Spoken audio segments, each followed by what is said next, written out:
মানুষ বার্ধক্যকে ভয় পায়, কারণ তারা মনে করে বার্ধক্য মানেই জীবনের পরাজয়। কিন্তু আপনি কি জানেন, বিজ্ঞান আজ এই ভাবনাকে সম্পূর্ণ বদলে দিচ্ছে। বার্লিনের একজন গবেষক বলেছিলেন, মানুষ বার্ধক্যের অধ্যায়ে ঢুকতেই চায় না, কারণ এটাকে একরকম শেষ বলে ধরে নেয়। কিন্তু বার্ধক্য আসলে কি? বয়স কি শুধুই ক্যালেন্ডারে কাটা সংখ্যা, নাকি শরীরের ভেতরের কোনো পরিবর্তনের নাম? এক সময় মানুষকে বৃদ্ধ বলা হতো তার কর্মক্ষমতা দেখে, সে পরিবারে কতটা অবদান রাখছে, সমাজে কতটা সক্রিয় সেটা দেখে।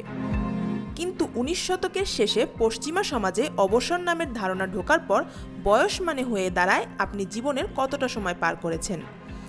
শুধু জন্মদিন দিয়ে মাপা শুরু হয় আপনার যৌবন আর বার্ধক্য।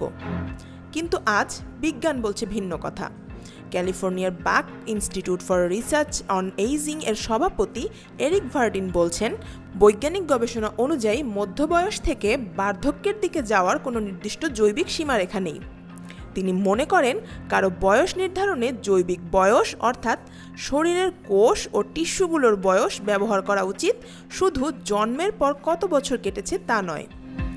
সাইকোলজি অ্যান্ড এজিং জার্নালে প্রকাশিত এক সাম্প্রতিক গবেষণায় দেখা গেছে, কোনো মানুষকে কখন বৃদ্ধ বলা হবে সেই বয়সসীমা ক্রমেই উপরের দিকে সরছে।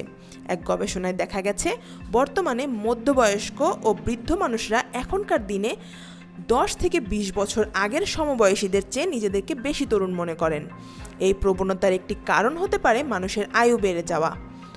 তবে ফলাফলে এটাও দেখা গেছে যে মানুষ এখন বার্ধক্যকে নেতিবাচকভাবে দেখে। তবে বার্ধক্য কোনো রোগ নয়, এটা একটি ধীর পরিবর্তন।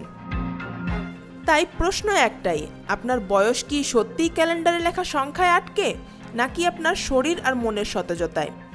আজ বিজ্ঞান বলছে, যতক্ষণ আপনি হাঁটছেন, ভাবছেন, হাসছেন, ততক্ষণ আপনি যৌবনের মধ্যেই আছেন। বয়স কেবল সংখ্যা নয়, বয়স হচ্ছে আপনি কেমন বাঁচছেন সেটা।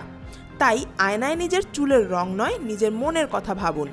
নিজেকে সচল, মানসিকভাবে সক্রিয় আর শারীরিকভাবে ফিট রাখলে বার্ধক্যকে ঠেলে দেওয়া যায় অনেকটা পেছনে। তাই বয়স মানে শুধু সংখ্যা নয়। আপনার শরীর আর মন যদি চনমনে থাকে, তাহলেই আপনি তরুণ। অর্থাৎ যদি আপনার চোখ এখনো স্বপ্ন দেখে, তবে আপনি এখনো তরুণ, এখনো জীবনের শুরুতেই আছেন।